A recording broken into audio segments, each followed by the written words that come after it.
right, so welcome to Shoot 'em Up, the show where we witness the evolution of story from story to script to screen live. The show works in a 3-night process with one show a night spread out over 3 months. First, we see true stories told live. Those stories are then randomly paired with screenwriters who have a month to go away and write a short script based on the stories that they were paired with. Then we see live radio play style readings of those scripts, which are then randomly paired with directors who have a month to go away and make a short film with or based on the scripts that they were paired with. This is not something you can or will see anywhere else. Usually all you see is the finished product and not the process. So thank you for joining us tonight for the second part of the process, the scripts. Please help me welcome our actors for the evening.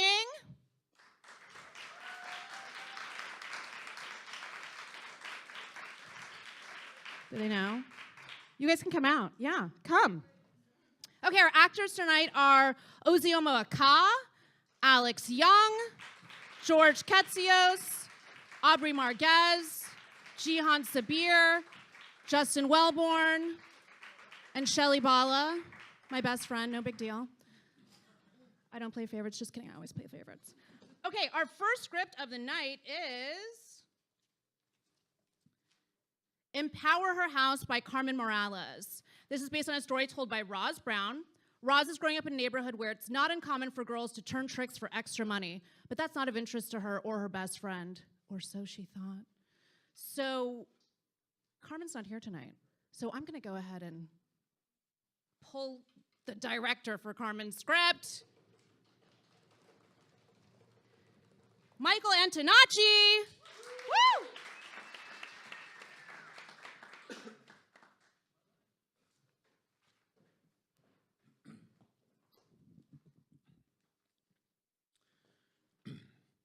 Interior, Walker family home, night. Rosalind opens the door. She's greeted by a warm light from the lamp on the end table by the front door. The house is quiet and still. There is a stack of forwarded mail, several past due notices, an eviction notice. And next to the mail, a sign reads, "Welcome home, Roz. There are some leftovers in the fridge if you're hungry. We're here for you, and we know you'll get through this. Stay as long as you need. Hope your interview goes well, Mom." Rosalind heads upstairs to her old bedroom. Cut to interior Rosalind's room, night. Rosalind sets her things down and takes in the pieces of her childhood that surround her. There's photos, stuffed animals, knickknacks. She walks over to the window and she lifts up the shade and she looks outside to the front door of the house across the street from hers. She stares. Flashback to the exact same moment, same location in 1978. Exterior, Claire's front door, night. Clarice, 19-year-old black woman, stylishly dressed with a large afro, large dangle earrings with smooth skin, opens that same door. She resembles a young Diana Ross, but even more beautiful. She looks up at Rosalind, who is now 17, and looking out the same window. Clarice waves to her, then motions for her to come on down. Interior, Rosalind's room, night. Rosalind waves back excitingly. She turns from the window and starts putting on her shoes, and she runs downstairs. Cut to exterior, Walker family home, front porch, night. Rosalind bursts the front door open, adjusting her jacket. Roger, her brother, sits on the front steps. He stops her in her tracks. Clarice walks up to the sidewalk towards them. "Where you going, Ross? You going to Sugar Shack, ain't you?" Who are you, the man? Nothing but hoes and drug dealers go there, you know that? You're not going down to do anything, are you? No. The people have been seeing you down there. You need to quit hanging out down there with people like that. And we already know that your sister's a hoe. If it looks like one, talks like one, it is one. Well, we're not one. Thanks for asking. Clarice and I would never do that. We're too smart for that. We're in without being in. So shut up. You need to quit dipping my family's Kool-Aid. Rosalind walks out to the door to the sidewalk and starts walking away from Clarice. Clarice puts her arms around Rosalind. I'm so sorry about that. No, child, you don't even worry about that, Rosie. I hear shit like that all the time. Fuck them. Let's go. Feel that funk. Cut to exterior Sugar Shack, night. Rosalind and Clarice walk up to a seedy dive bar that has a neon sign that says Sugar Shack. The sea is flickering. Out front is an assortment of street people, including Jane, Clarice's sister. And there's a woman dressed, scantily clad, wearing a wig, and a lot of makeup and smoking a cigarette. What's the skinny sis? Rosalind, while Jane is catching up with Clarice, sees a man out of the corner of her eye. He's standing very close to a woman who has her hand in his pocket. She's moving it back and forth rapidly. What the? See that, Rozzy? That's what you call rolling a trick. Girl, don't worry about him. Look at his face. He likes it. He came down here to get rolled. Stick with me, kid. You'll learn a lot. I don't doubt that. Cut to interior Sugar Shack night. The bar is filled with a variety of street people, diverse in ethnicity and age, but all with one thing in common, an alternative lifestyle. Everyone is drinking and dancing and having a good time. Rosalind and Clarice go into the men's bathroom with a man. Dark hair, white, with his sunglasses on, even though it's dark in the bar. We see Jane come out of the same restroom with two other women dressed similarly, wiping their noses. Rosalind goes in to make sure that Clarice is okay. Cut to interior Sugar Shack bathroom night. The bathroom has 2 stalls and 2 urinals, a long counter with 2 sinks. There is a man at the counter that is cutting up a line of cocaine on a small mirror. Sunglasses. Man is kissing Clarice on her neck while he's reaching into his pocket. He pulls out some cash, hands it to her. She takes it and tucks it in her bra. Clarice, no! Who's she? I'm not paying for her, too. Man, ain't nobody talking to you. It's okay. I'm just gonna make a little money, okay? You dig? Not like this. How could you? I thought we were in without being in. Look, I'm glad you're seeing this, because there's some things you just have to see to believe. If I would have explained it to you, you wouldn't have believed me. No, not you. My brother was right about you. I can't believe you did this to me. Don't talk to me anymore. I don't want to see you. Rozzy, don't be like that. Rosalind storms out of the bathroom, out of the bar, and she walks home. End of flashback. Cut to exterior Clarice's front door night.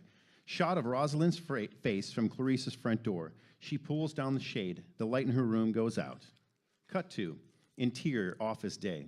Rosalind, a 33-year-old black woman, walks off an elevator, fixing herself. She notices a hole in her blouse under her arm and puts on a cardigan to hide it. She takes a moment. She looks at her watch. It says 11:58 a.m. She exhales loudly, opens the door to empower her house to find a secretary. Hi, I have a meeting with Miss Chambers. My name is Rosalind Walker. Certainly. She'll be with you in just a moment. You can take a seat. Thank you. Looking around, Rosalind sees several awards on the walls and photographs of groups of women posing together with teenage girls in front of a community garden. Another photo with a group of women and teens at a bowling alley. She's ready for you now. Rosalind gathers herself quickly, walks out past the wall of photos. The audience sees the photo of Rosalind missed. Miss Chambers in front of an old, decrepit Sugar Shack sign. She holds a sold real estate sign. Interior, corner office day. Rosalind walks into an office, modern decor and a large white desk. On the walls are more awards. Photos of Miss Chambers with 2 young women receiving their degrees. Photos of her with secretary, another woman with paintbrushes. They're painting walls, smiling, one with paint all over them. She sits in one of the 2 chairs in front of the desk. Miss Walker, 35, black woman with beautiful, natural curly hair. Hello, Rosalind. Thank you for coming in today. Clarice stands and shakes Rosalind's hands firmly. Thank you for having me, Miss Chambers. Here's my resume. Perfect. Please have a seat. Are you currently working? No, but I was working as an office administrator in a homeless shelter for 12 years. Unfortunately, the shelter shut down 3 years ago, and I've been having a hard time finding work since. I'm sorry to hear that. But you won't have to worry about that here. Tell me what you know about work. I know Empower Her is a nonprofit that works with high-risk young women, a field I have lots of experience in. I can see you guys are thriving while everyone else is folding. Yeah, we're doing well. It has taken a lot of hard work, but you're rewarded by our success stories of these bright young women who are often judged too quickly and harshly and who are never given a chance to shine. I hear that. The self-esteem of these young women is key to having them believe they can succeed. Many of them have been abandoned by their family, friends, society. We try to give them hope. I know firsthand, people believe in you sometimes is the only thing you need to achieve greatness, regardless of how you start. I built this place from the ground up. Have you ever found yourself being judgmental towards someone? Close up Rosalind's face. Unfortunately, I have, and there isn't a day that goes by that I don't regret it. I lost the best friend I ever had that way. But I've grown and held the hands of struggling young women, and I've realized that we cannot be empowered if we don't empower and support each other. The judgment that we put on each other is as toxic as what men do to us. I'm glad you feel that way. I came in today because there are some things you have to see to believe. If I were to explain it to you, you wouldn't have believed me. You can call me Clarice. We'll be in touch. Fade to black.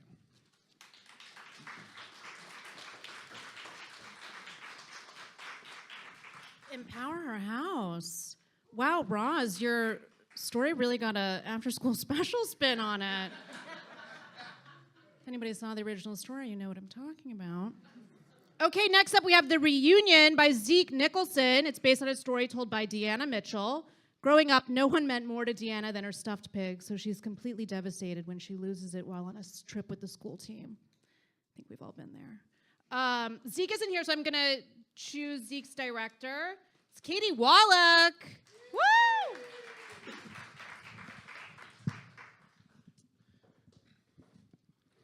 Interior banquet hall evening. Deanna is mid-conversation with Carol. Behind them, there is a banner that reads, Class of 2009 Reunion. And so I'm flipping out, frantically trying to call my therapist, who of course happens to be at Coachella that weekend. Turns out I wasn't having a panic attack. I just felt like I couldn't breathe because my underwear band was too tight. No way. Wait, it was wild. After that, I switched to men's boxers full time. Never been happier. You're exactly the same, Carol. I'm so happy you're here. Same. We have to hang out next time I'm in LA. Love that. Carol notices a guy across the way who just walked in.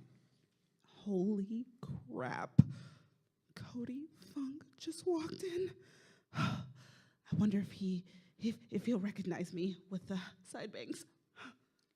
Catch up more later. Of course. I'm going to grab some punch anyway. Carol exits, and Deanna walks over to the punch table. She ladles herself a glass when suddenly there's a tap on her shoulder. She turns. Oh, my God. Deanna's point of view. Standing in front of her is Piggy, a pink pig with turquoise hoofs and a turquoise tail. He's also wearing a business suit. Hi, Diana. It's been a long time. Piggy? What are you? I was in town on business. I figured it might be fun to see everybody, so here I am. Deanna's still in shock. She shakes her head. I haven't seen you since that. An awkward beat. Since you left me underneath the hotel bed in Pensacola, Florida? Yeah. Sorry about that. Yeah. Water under the trough. Oh, it's great to see you. How's LA? Really nice. I just celebrated 5 years here. Sometimes the city's a little overwhelming, but Oh, I hear it that. finally feels like home. I'm so happy to hear that. Another beat. Less awkward. Deanna's just amazed. Piggy, where have you been all these years? Well, it's been quite a journey. After you and I parted ways, I got found by a little boy whose family occupied the room after you. They were nice enough to take me in. I lived with them for a number of years until the little boy outgrew me and I realized it was time to stop waiting on other people to live my life for me. So I enrolled in the University of Chicago, got an internship at Wells Fargo after graduation, and have been working there ever since. That's so amazing. Piggy. I'm so proud of you. Oh, that's really nice. Thank you. I'm just like any other stuffed pig with a job with finance. My mom is going to be so happy when I tell her I ran into you. Oh, please. Tell her I said hi. Will do. Have you seen anyone else you know at the reunion? Not really. Honestly, I barely recognize Carol with her side bangs. Oh, a couple of other faces look familiar from your traveling soccer team, but I'll be honest, I didn't come to see them. Deanna and Piggy turn to each other, a loaded beat. Piggy. You don't need to, really. No. No. No, I No. gotta say it, Piggy. I'm really, truly so sorry for leaving you underneath a hotel bed in Pensacola, Florida. You were my best friend, and I missed you so much when you were gone. I was just so scrambled by being in 6th grade and trying to fit in and keep up with the other girls. I tried my hardest to get you back, honest to goodness, but it just wasn't meant to be. I still think about how different my life would have been if I had just, done the sweep. Piggy puts a turquoise hoof on her shoulder. Deanna, I didn't come here to make you feel bad. Please believe that. I came here to let you know I'm okay. Shoot, I'm better than okay. My life turned out really great. I have an amazing job, a penthouse barn uptown, and I've been dating a magenta stuffed horse, and it feels like, whoa, the real thing. Piggy, that's amazing. I would have never known. I know, and that's why I'm here. I know it hurt when I went our separate ways, but I think it was meant to be. You were on the verge of being that age where you would have felt the pressure to put me back up on the shelf, and then I wouldn't have made it to where I am today. Getting left underneath a hotel bed in Pensacola, Florida was the best thing that ever happened to me. Deanna tears up slightly. I'm so happy for you. Oh, I couldn't have done it without you. Who'd have thunk, huh? From an elevated treehouse in Akron to Ohio to Started from the bottom. yeah. I guess so. Hey, listen. I'm going to be in L.A. in about a month for work, and I'd love to see you, see what you got going on if you're not too busy. No, I love that. We can do all kinds of touristy stuff. Griffith Park, Walk of Fame, get stuck in traffic. Whee! Oh, amazing! Oh, you can even meet my girlfriend, Megan. The stuffed horse? Can't wait. Oh, all right. Well, I hate to say this, but I really got to get out of here. But it was a real treat to get to see you, and I'm so glad we're back in touch. They hug. For coming to see me, Piggy. Of It course. means so much. I'll see you soon. Again, For sure. best to your family. For sure. He waves one last time and turns and go. Deanna watches him leave. After a beat, Carol walks back over. Oh my God, was that Piggy? He looks great. It really does. So bad news, Cody didn't recognize me with my side bangs. Blackout.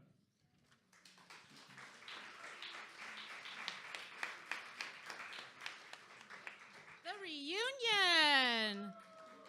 Oh my God, Zeke really turned Deanna's sweet, innocent story into an acid trip. I don't know if anyone was here for Deanna's story. She basically is like the most sweet, innocent thing I've ever met. I wanted to just put her in my pocket and carry her around forever, but that's all changed now. Also, I feel that stuffed pig has contributed more to society than I have, and I don't care for it at all. Next up, we have Citizen Schwinn by Hannah Williams. Hannah, are you here? Would you like to come up, please?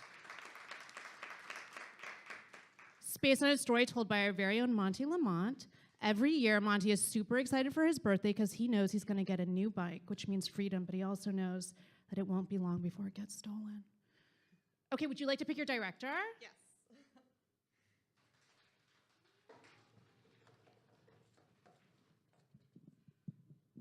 Brandon Dew. Woo! Hannah, would you like to tell us what inspired your script? Yes. So when I was here and listening to the story, it made me think of a classic film that harkens back to childhood memories and lost childhood and stuff. And I think hopefully you'll be able to pick up on that from the framing of it. And Monty and I are both from Chicago, so it was very special for me to be able to write that. All right, Citizen Schwinn.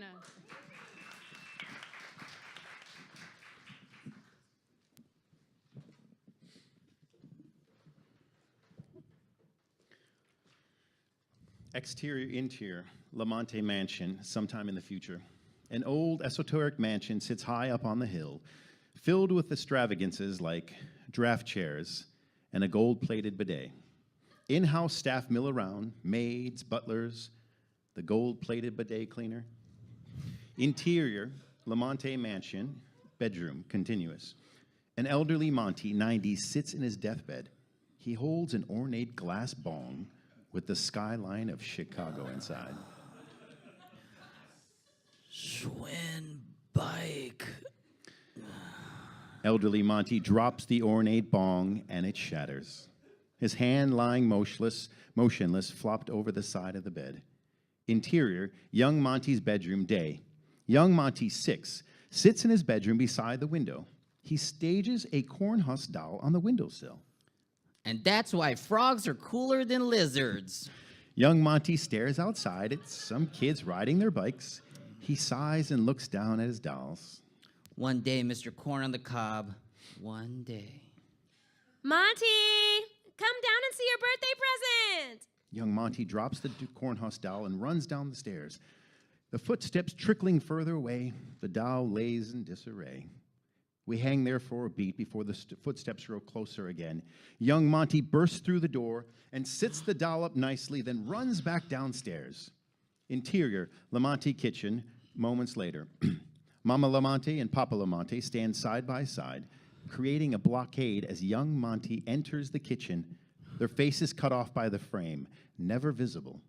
Monty stares excitingly. He catches a glimpse of the wheel, a possible spoke. He jumps up and down doing his happy dance. They step aside. Monty's excitement grows until the full scope of the bike reveals a beater, rusted out, someone else's old stickers, the worst of all, the name. A Schwinn? Yeah, it's like a Schwinn, but, better. Monty shrugs. He hauls it outside in a hurry.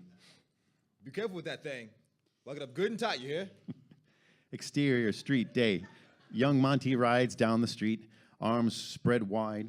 He pops into a Walgreens, locks the bike to a post. He pats it and kisses it goodbye before walking in. Exterior, Walgreens, moments later. Young Monty exits the Walgreens holding an ice cream cone. He looks to the post and finds his bike is missing. His lock clipped and left for dead beneath the post. His ice cream falls off his cone.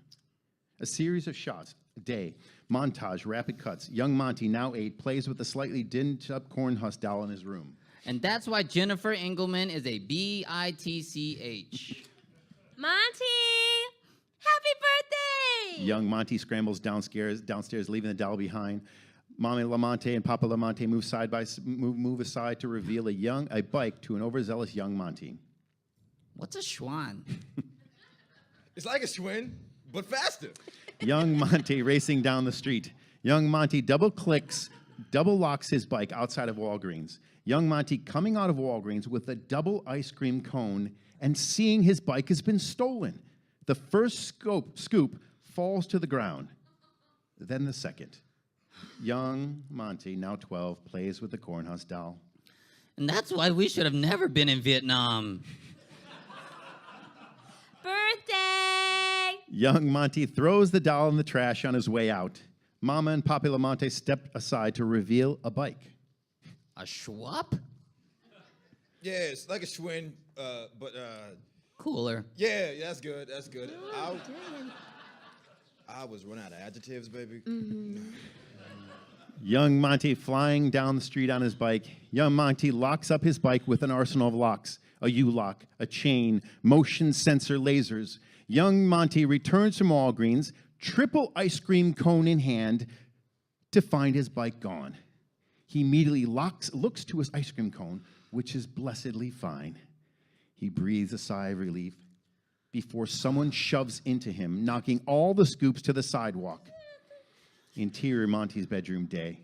Young Monty, now 13, sits at the window. No doll, no staring. No doll, just staring out at the kids and the bikes on the street, full of teenage ennui. And that's why time is but a construct. Monty, come down for your present. Young Monty slowly rises and walks out of his room. Interior LaMonte kitchen moments later. Young Monty yawns as he walks into the kitchen. Mama and Papa LaMonte assume their positions in front of the bike. Then they move aside to reveal. Young Monty dissipates as he looks at the bright orange shiny bike, emblazoned on the side, Schwinn. It's a Schwinn! You know, like a Schwinn. Because it is a Schwinn. No way I'm taking this to Walgreens. Jesus, kid, you better not. Exterior alley day. Young Monty rides his bike down the alley. He's wearing an Iron Maiden t-shirt while he rips past the dumpster. Two punk-ass kids appear from behind a dumpster, which stops young Monty in his tracks.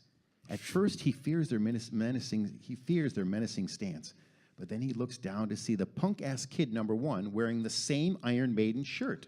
Sound effects, shredding guitar riff. Hey, man, cool shirt. Hey, man. Cool bike. Punk-ass kid number one punches young Monty in the face. He falls on top of his bike. Two kids keep kicking him brutally. Get off the bike, fatty.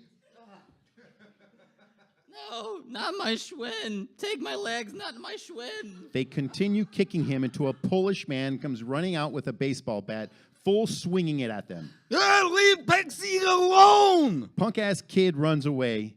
Polish man helps young Monty up. Oh, thanks, man. Oh, boy, I owe you one. Wax candy. Oh, you really want something?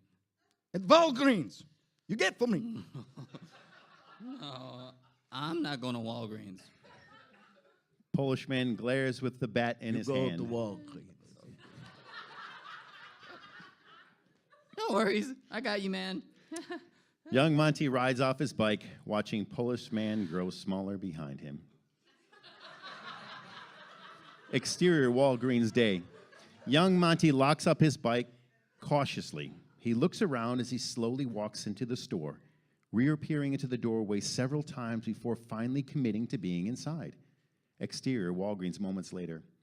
Young Monty walks out with a bag of candy, his eyes closed tight, too afraid to open them. He slowly opens one eye, and he sees his bike is still there. He breathes a sigh of relief and continues towards the bike. A stranger approaches. Hey, man, you got a quarter?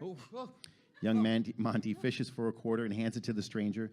They exchange pleasantries before young Monty turns his bike to his bike, but it's gone. Young Monty slumps over.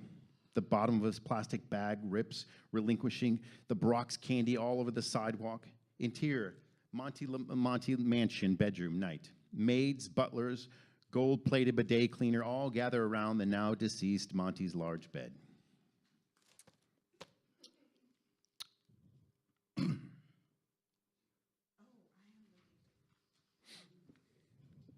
His final words were, Schwinn bike.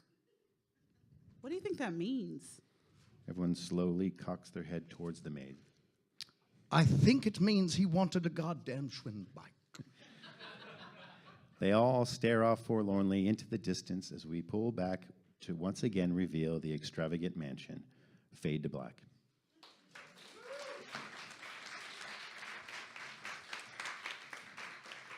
Citizen Schwinn. I didn't know that the Walgreens in Chicago was so rough. Learning so much. I also didn't know that I wanted a gold bidet or a gold bidet cleaner until just now. It's good to have goals. Okay, next up we have The Fight by Amanda Pomeroy. Is Amanda here? Amanda, come up here. It's based on a story told by Rich Trachtenberg. Never wanting to draw a lot of attention to himself, Rich is forced into the limelight when a bully on the bus starts picking on him and a fight is declared. Amanda, do you want to choose your director? I do.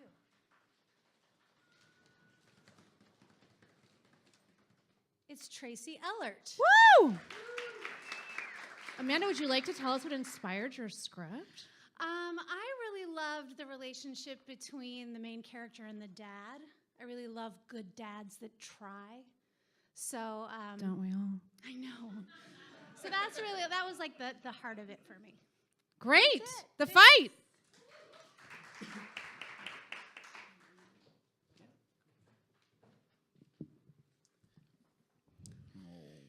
Interior house, bathroom hallway, early morning. Barry, 16, overweight, sensitive and stressed, stands outside the bathroom as his mom, Gina, 30s, pretty and overworked, rushes to finish her makeup. But he promised me. Yeah, his boss offered him an extra shift at the garage, sweetie. Another one. He had to leave early. Where's my other earring? Barry pulls it up from her jewelry holder and hands it to her. But please, Mom, I'm begging you. I can't do the bus today. Your school is on the opposite side of town, Barry. If I drop you off, it'll make me late. I'm sorry, honey. You'll be fine. She takes his round face into her hands, and he's pleading. Right? Barry blinks. Yup, I'll be fine. Good boy. She kisses his forehead and rushes out. Barry's eyes light on his school art project laying next to the front door. A delicate sports car made with paper mache and toothpicks. Barry is sweating. Exterior, City Street bus stop. Barry stands with his backpack over one shoulder and his art project clutched in both hands. The school bus pulls up, and he's engulfed in dust. The doors open. Barry sighs and steps in. Interior, school bus, continuous. He's met with a bus full of high school kids with disdainful glares. All of the window seats are taken, and as he walks down the aisle, the kids quickly push their books and backpacks onto the seat next to them to keep Barry from sitting down. Barry stares straight ahead, pretending not to notice as he continues to get to the back of the bus. Derek, 16, the school's dirtbag bully, whistles and motions for Barry to come over. Hey! He lifts his dirty, tattered backpack from the back seat next to him and motions enthusiastically for Barry to sit. This seat's wide open, lard ass. Uproarious laughter from the other kids. Barry reluctantly moves towards the seat. But, you have to walk backwards. Backwards! Barry stops and looks at him in confusion. Come on. Don't be such a big baby. Barry grits his teeth. Take a seat. Let's go. Barry steps forward. No. Backwards, Tubby. Reluctantly, Barry turns around and begins walking backwards. Beep, beep, beep. Wide load. The kids laugh as Barry slinks into the seat backwards and stares straight ahead. Derek relishes in Barry's humiliation. He flips him off and presses his middle finger against the side of Barry's face. The taunting sound of Derek and other kids slowly fades to a low hum, and Barry retreats into his mind. He closes his eyes. He holds his head up and tries to endure the bus ride. Yet again. Then suddenly, crack! Barry opens his eyes, looks down to see Derek's fists are in the middle of the crushed sports car. Oops. The kids laugh. They laugh at Barry without thinking. You asshole! Kids gasp in unison. Derek looks shocked. So does Barry. Then what happened? Interior kitchen that night. Barry is eating dinner with his mom and dad, Joe, 30s, a robust Brooklyn-y mechanic. You challenged me to a fight. What? Joe, this is not good news. I know, babe, but he'll be fine. He's got his dad's guns. Get in there, kiddo. Make a name for yourself. I'm not gonna make a name for myself. I'm gonna make a fool of myself. These aren't guns. They barely qualify as arms. His dad softens. I'm going to show you what to do, buddy. All right, after dinner, me and you, fight school. We got this. Barry looks to his mom. Sorry. Interior basement later that night. The basement is full of old, worn-out gym gear. Barry and his dad are sparring. Barry looks overwhelmed and exhausted. His boxing gloves are way too big, and he's covered in sweat. His dad isn't even winded. Take 5, buddy. Yeah, have a seat. Barry flops in an old camping chair and weakly lifts his boxing gloves. I'm not this guy, Dad. Look at me. This is a joke. I'm not like you. That's true. You're way better than I'll ever be. Barry rolls his eyes. Listen, I can go to this kid's house tonight and talk to his parents, call this whole thing off. No. Oh my God, die first. I know. And I respect that you don't want me to do that.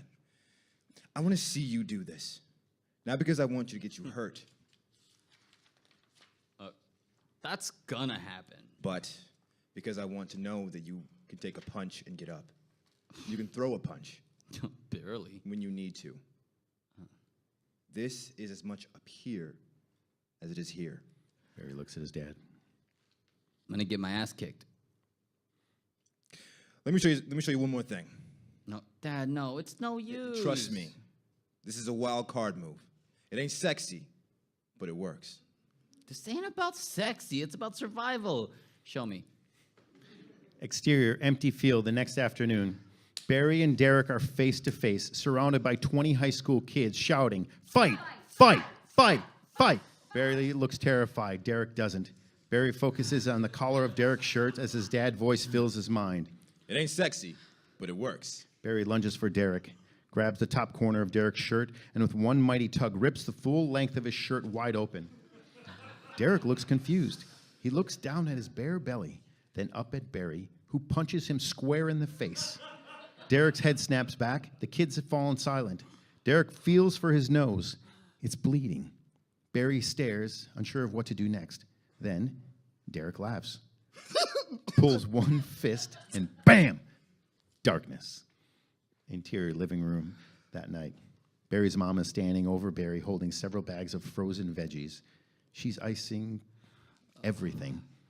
Barry is wrecked, fat lip, black eye, swollen cheeks. He took a beating. Barry's dad walks in from work and stands at the front door. Barry and his mom both stop. How'd you do? How does it look like I did? You take a punch? Yeah, bro. You get up? Every time. Goddamn right you did. Now come outside. Exterior, Barry's house front porch. Barry steps out on the French porch. He looks at the driveway and freezes. It took a lot of extra shifts to the garage, but I think it was worth it. Barry's speechless. I can't protect you from Derek's to the world, but I can keep you off the frickin' bus. He tosses Barry a set of keys. Interior school bus the next morning. Derek is sitting in the back of the bus. He tries to wet willy the nerdy kid sitting across from him and does a double dose take behind him. Out of the back window, he sees a shiny, refurbished convertible speeding up to the bus behind him. Barry, in sunglasses, radio blasting, flips him off, pressing both middle fingers to the windshield. Derek casually sinks into his seat as Barry speeds away.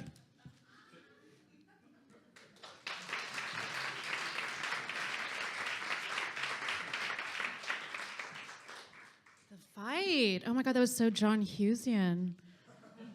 I loved it. I mean, can you do that whistle again, Justin?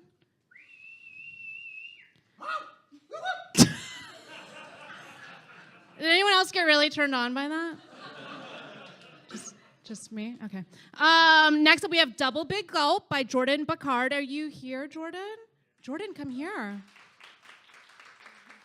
This is based on a story told by Paul Davis. While driving in his brother's car, a cop pulls him over, and out of concern for the beer he'd recently had, chugs a big gulp his brother had left in the cup holder to cover his breath. But Paul quickly realizes it wasn't Big Gulp in the cup. Jordan, hi. Hi. God, you're so far away. Do you want to choose your director? Sure. Just one. Anna Renee Borden. Ooh. Jordan, would you like to tell us what inspired your script? Paul's story was very funny, and I wanted to do it justice. And I also decided I was going to go against my initial instinct, and because usually when I go that way, it's usually wrong. So it was a good challenge, and hopefully you guys enjoy it. All right, Double Big Gulp.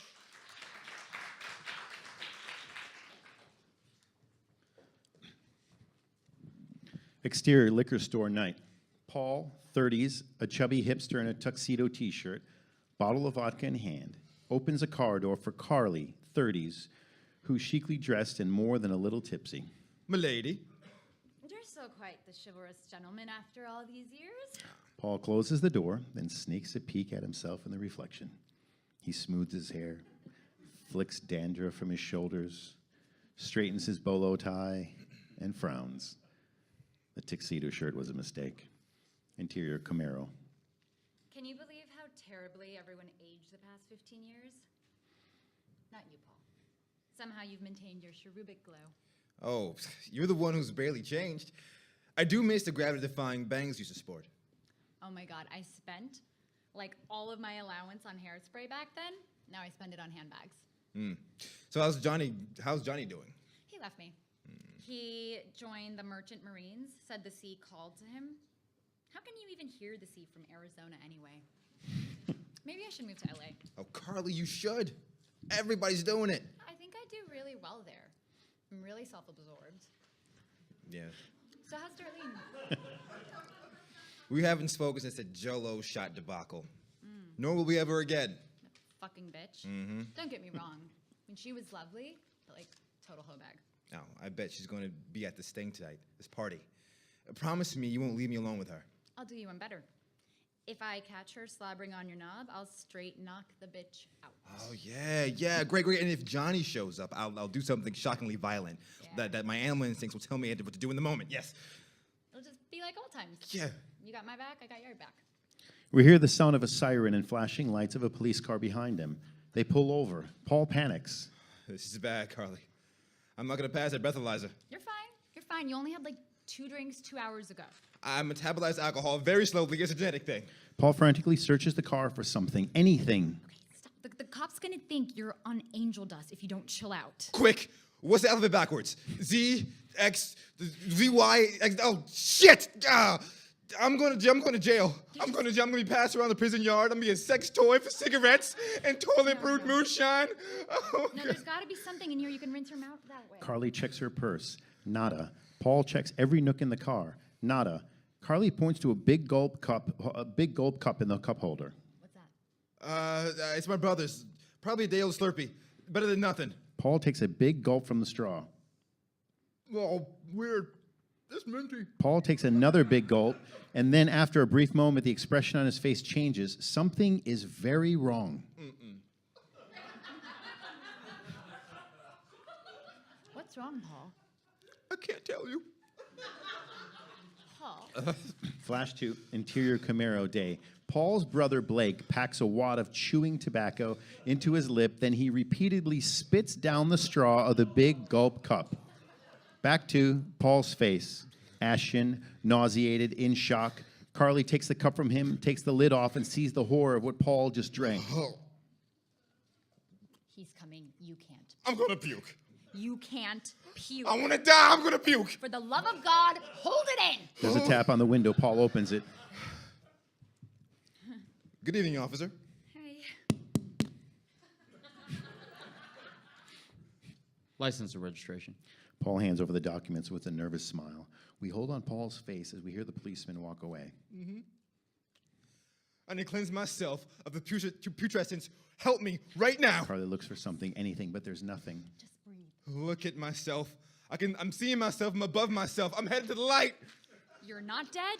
You're in shock. Give me vodka. Are you fucking crazy? He tries to grab the vodka bottle from her, and they get the till they get to the liquor store. She won't let them in. A struggle ensues. I'll go to jail. I'll be a sex toy. I don't care. Just kill me. Festering infection inside me, or I will die tonight. Let's hold for another minute. You can't do this. You're a fighter. I'm gonna puke. Give me the fucking vodka. No! Carly takes Paul's face in her hands, looks deeply into his eyes, takes a deep breath, and kisses Paul deeply. There's tongue.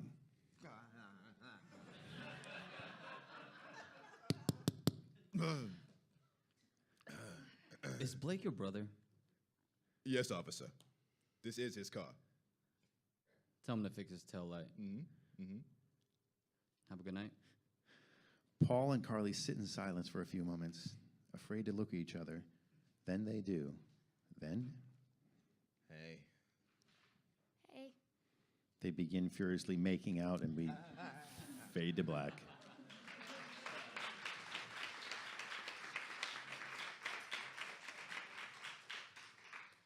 Double big gulp. Paul, are you a little offended that Jordan referred to you as a chubby hipster with dandruff?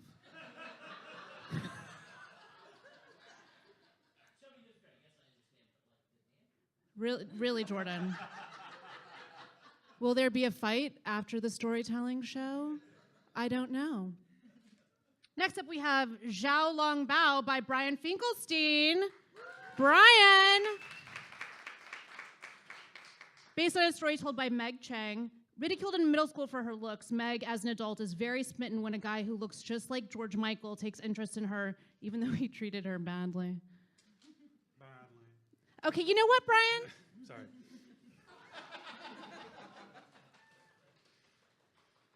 Steve Buscemi. And, what? There's 3 names on there. Oh, is there a directing team? I'll read it, Brian. Okay. Michael Okonis, Zach Siegel, Philip Labies. Are these real names? That's why I didn't want to read it. Brian, what inspired your script? And can you say the title? I can't. Soup dumpling. I'll say 2 things. One is there was a part where this guy was bad to her, and she had soup dumplings that she wanted to eat that were in her refrigerator, and I like soup dumplings, so I focused on that. And then the second thing is I know that somebody's got to make it, so I tried to keep it really small and low budget to make it really easy to film. I didn't do that. That's it. Xiao Long Bao.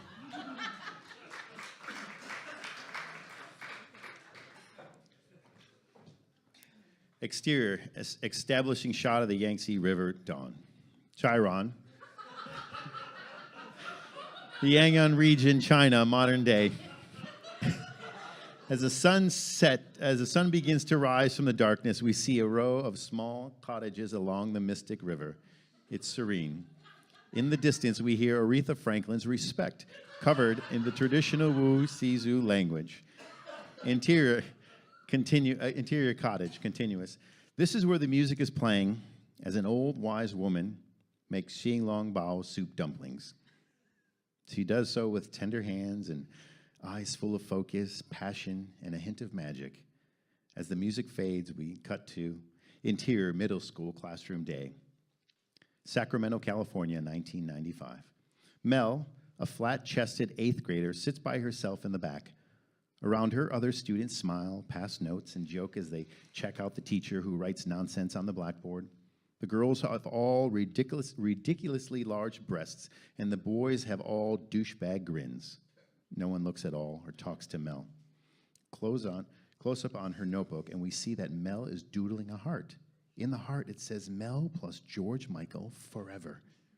Cut back to interior cottage day. The wise woman takes great care to single-handedly wrap each and every dumpling in a tissue paper. Before she places the delicacies into her handcrafted bamboo box, she kisses each one. Outside, we hear thunder. Interior, high school cafeteria day. Mel, now dressed in a Wham jacket, sits alone eating tater tots and sipping chocolate milk with Trevor, a snotty-looking boy who walks over. He snatches her chocolate milk, drinks a sip, then pours out what remains over Mel's head. That's what you get. But I didn't do anything. It's punishment for being flat-chested. That doesn't make any sense. I don't care. This is the 8th grade, you pirate. I'm not a pirate. Yeah, but your chest is so sunken, you might as well be. You're a pirate without any booty. Booty, booty, booty, booty. Exterior, Cottage Road, early morning. The wise woman loads stacks of bamboo boxes onto a small, rickety-looking refigured truck. Cut to interior, New York City day. Title card, New York City, modern day. Mel, now 37, is at the hostess stand of a posh Manhattan restaurant with her coworker, a lady with giant breasts. If I was you, I would stuff my bra. You'd get better tips. I'm a hostess. I don't get tips. Still. Okay, but I'm happy with who I am. Why?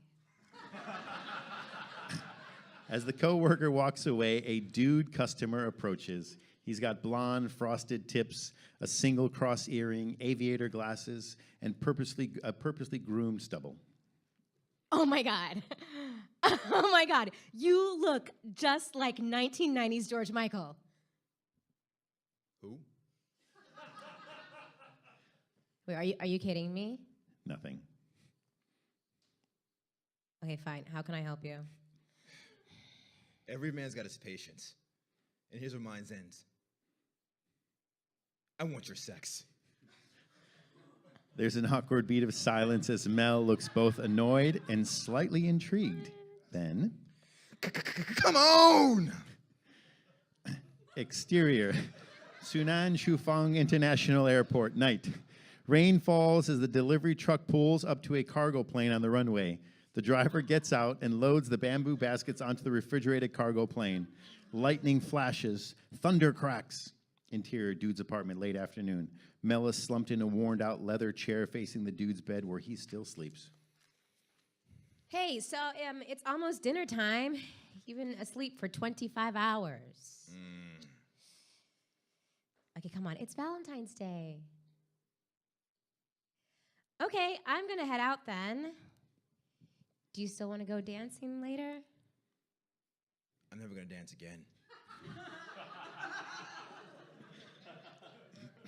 Guilty feet have got no rhythm. All right, well, I'm just going to go home then. I'll eat Trader Joe's sad single people food for dinner, alone, and on Valentine's Day.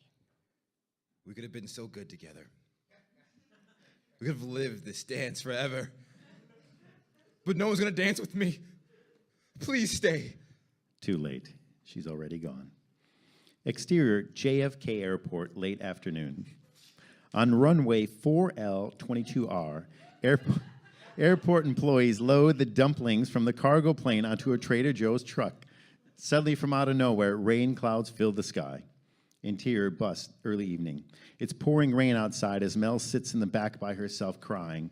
The bus driver spots her and yells back, Hey, dumpy chick! Don't get your tears all over the upholstery! Exterior, Union Station, evening. The M14 bus pulls up to Trader Joe's. Mel gets out. New angle shows that at the same time, our delivery truck is in the loading dock dropping off the precious dumplings. Interior, small New York City apartment, evening. Mel walks in carrying a Trader Joe's shopping bag. She's soaking wet. Without drying herself off, she takes the dumplings out of the bag. She puts them in the steamer basket on the stove. Interior, kitchen table, moments later. As she takes a bite of the dumpling, there is a bright light and a loud crash. From out of nowhere, a George Michael holograph and Aretha Franklin holograph appear. What the hell? Like a warrior that fights and wins the battle. I know the taste of victory. Though I went through some nights condemned by shadows, I was crippled emotionally. Somehow I made it through the heartache. Yes, I did. Oh, I escaped. Uh-huh. I found my way out of the darkness. I kept my faith. I know you did. I kept my faith. When the river river was deep, I didn't falter. When the mountain was high, I still believed. When the valley was low, it didn't stop me. No. Another flash of light, and they're gone. This time, Mel finds herself magically dressed in a Wonder Woman-like outfit. Only the Wonder Woman logo is replaced with a dumpling. In her hand, she is holding a silver sword that is inscribed with the word respect. Exterior, Manhattan Street, continuous. Carrying the sword, Mel runs down First Avenue with lightning-fast speed. Onlookers, excited to see a real-life superhero, cheer her on. Mel runs until she is at Union Station, where she spots the M14. She stands in front of the bus, forcing it to the stop. The driver looks pissed off as he opens the door. Hey, what the holy hell do you think you... His sentence is cut off when his head is cut off by Mel's sword. Blood gushes from his neck. Interior, New York City day. Mel's co-worker is standing at the waitress station looking bored when Mel approaches. What is it, Halloween? You look... Her sentence is cut off when her head is cut off by Mel's sword. Blood gushes from her neck. Interior, middle school day. Mel walks into a classroom full of snotty little kids who have an apathetic looking teacher.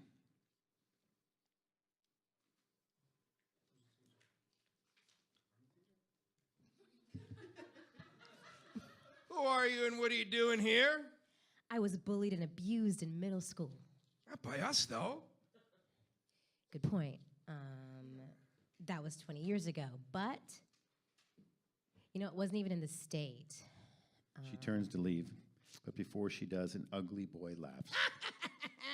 You're the basic version of Wonder... His sentence is cut off when his head is cut off by Mel's sword. Blood gushes from his tiny little 8th grade neck. Interior, dude's apartment evening.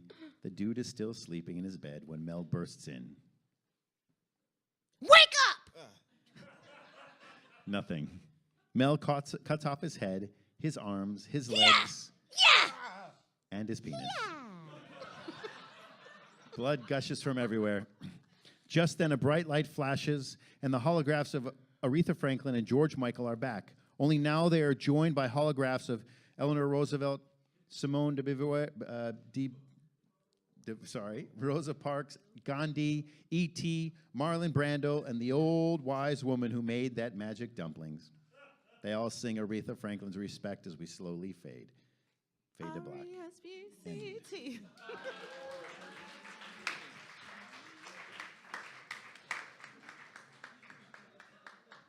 Xiaolong Bao. Brian, it's very scary inside your head. I'm really glad there's 3 directors on that film because everyone's going to need to use their life savings to pay for that 5-minute film.